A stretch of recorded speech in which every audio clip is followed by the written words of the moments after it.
નમસ્કાર દર્શક મિત્રો, અધિલોક સત્તા શોમાં આપનું સ્વાગત છે। આપણા દેશમાં કદાચ પહેલીવાર એવું બન્યું હશે કે જ્યારે કોઈ મુખ્યમંત્રી પદ પર હોય અને તેમની ધરપકડ કરવામાં આવી હોય। અહીંયા તમને કદાચ ખ્યાલ આવી જ ગયો હશે કે અમે કોની વાત કરી રહ્યા છે। રિપોર્ટ એવા મળી રહ્યા છે કે ઈડીએ ગુરુવારે એટલે કે ગઈકાલે સાંજે દિલ્હી દારૂ કૌભાંડ સંબંધિત મની લોન્ડરિંગ કેસમાં મુખ્યમંત્રી અરવિંદ કેજરીવાલની ધરપકડ કરી હતી। જેના બાદમાં દારૂ કૌભાંડમાં ધરપકડ કરાયેલા દિલ્હીના મુખ્યમંત્રી અરવિંદ કેજરીવાલે ઈડી લોકઅપમાં રાત વિતાવી પડી હતી।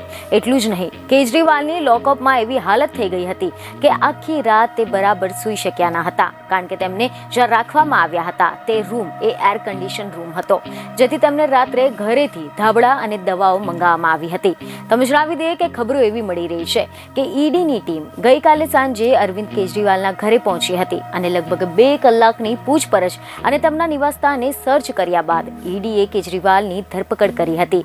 સેન્ટ્રલ ઇન્વેસ્ટિગેશન્સ એજન્સીએ તેમને લગભગ 11:30 વાગ્યાની આસપાસ તેમના હેડક્વાર્ટરમાં લઈ ગયા હતા, જ્યાં તેમનું મેડિકલ ચેકઅપ કરવામાં આવ્યું હતું। તો આ સિવાય ઈડીએ અરવિંદ કેજરીવાલના ઘરેથી કેટલાક ઇલેક્ટ્રોનિક ગેજેટ્સ અને દસ્તાવેજો પણ જપ્ત કર્યા હતા।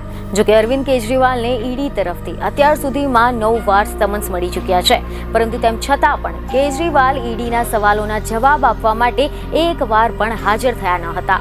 બીજને ખબરો સાથે ફરી મળીશું। ધન્યવાદ।